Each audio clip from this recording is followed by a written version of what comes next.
Para entender o lugar da mulher na sociedade, tanto na antiguidade quanto nos dias atuais, há de se percorrer e conhecer a história da mulher, entendendo a formação de sua identidade, de seus grupos sociais e principalmente seu posicionamento no contexto familiar. O espaço que a mulher ocupa hoje na sociedade brasileira e o respectivo respaldo legal foi conquistado com muito esforço e por meio de muita luta. Ao observar mulheres se destacando profissionalmente, ganhando prêmios, engajando-se em questões políticas e tendo voz ativa perante a sua família, percebe-se nitidamente a mudança ocorrida no decorrer dos anos. Sendo que no ano de 1916, o marido podia aplicar castigos físicos à mulher. A ideia de submissão e de dependência preponderava. No ano de 1932, a mulher conquista o direito ao voto.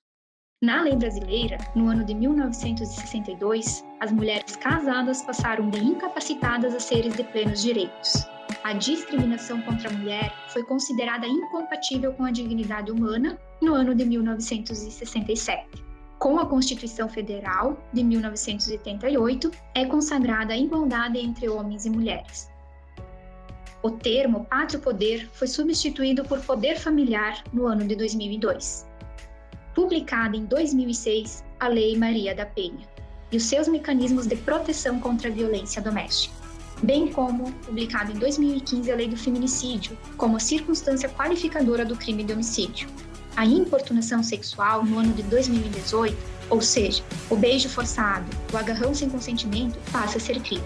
Porém, um levantamento realizado pelo Fórum Brasileiro de Segurança Pública neste ano de 2020 mostrou que o número de ocorrências de violência contra a mulher aumentou em 6 estados brasileiros, sendo eles São Paulo, Acre, Rio Grande do Norte, Rio Grande do Sul, Mato Grosso e Pará, em comparação ao mesmo período em 2019. Tipos de violência contra as mulheres. Estão previstos 5 tipos de violência doméstica e familiar contra a mulher na Lei Maria da Penha: a física, a psicológica, a moral, a sexual e a patrimonial. Formas de agressão são complexas, perversas, não ocorrem isoladas umas das outras e têm graves consequências para a mulher. A violência física é entendida como qualquer conduta que ofenda a integridade ou a saúde corporal da mulher, como espancamento, atirar objetos, sacudir e apertar os braços, estrangulamento ou sufocamento.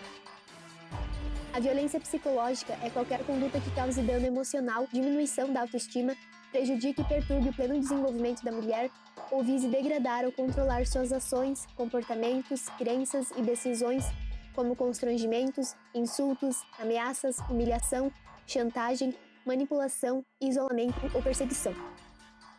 A violência sexual é qualquer conduta que constranja a presenciar, a manter ou a participar de relação sexual não desejada mediante intimidação, ameaça, coação ou uso da força. Forçar matrimônio, gravidez ou prostituição, impedir o uso de métodos contraceptivos ou forçar a mulher a abortar.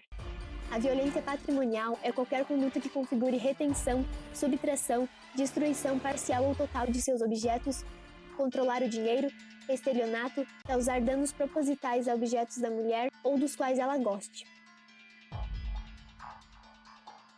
E a violência moral é qualquer conduta que configure calúnia, difamação ou injúria, como acusar a mulher de traição, expor a vida íntima ou desvalorizar a vítima pelo seu modo de se vestir.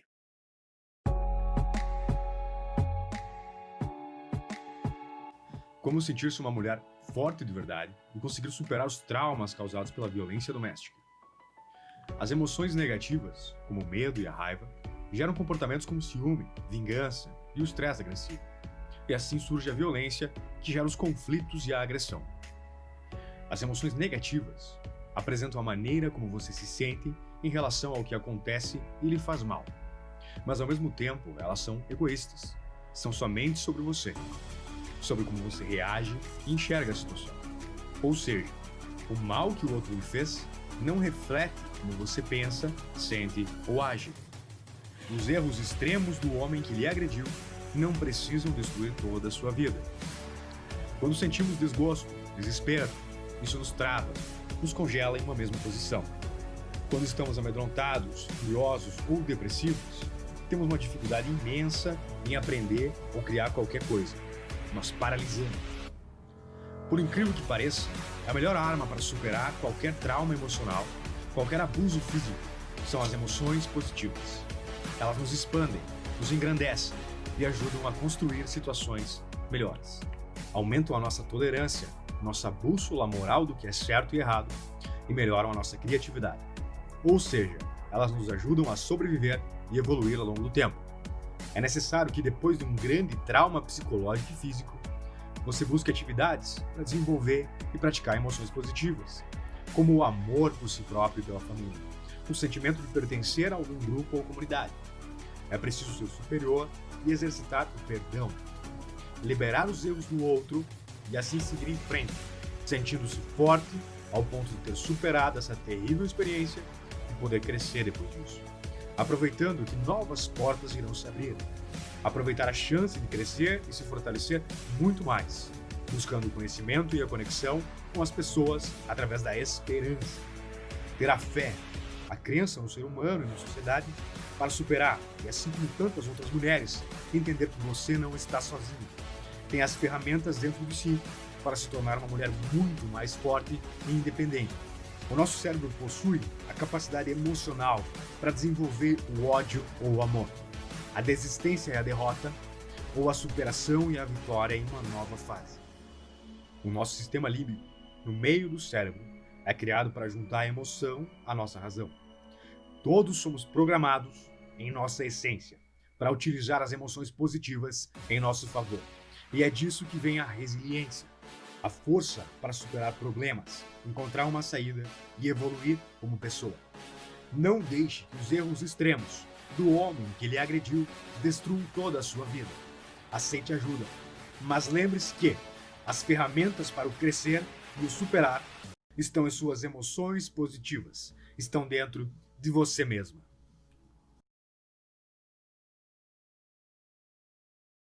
Agora que você já sabe identificar quando você ou alguém do seu convívio está sendo vítima de violência doméstica, é importante saber onde e como denunciar.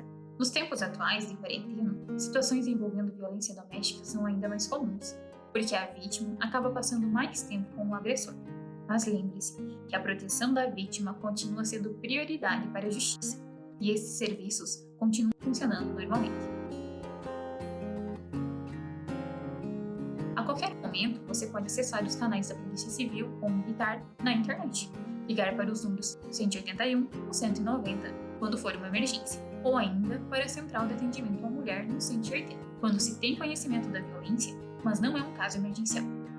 Pode também comparecer ao Ministério Público ou à Delegacia de Polícia mais próxima.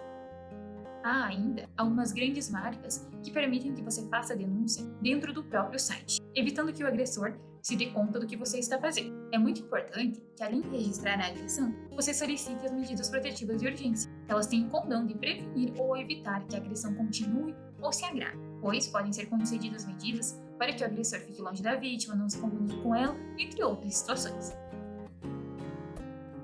Então, você deve estar se perguntando: o que acontece depois da comunicação dos fatos para a autoridade competente e do requerimento das medidas protetivas, não é mesmo? Ameaçar, valer-se da violência física ou psicológica, entre outros atos, configuram crimes e vão ser punidos, conforme determinam as nossas leis. Mas para isso, é muito importante que a queixa não seja retirada, para que o processo continue e o agressor de fato seja responsabilizado pelos crimes que cometeu. Não acredite naquela velha história do "isso não vai se repetir". Infelizmente, a violência doméstica é sempre um tema atual. Não se cale. Em briga de marido e mulher, se mete a colher sim. Denuncie e procure apoio psicológico.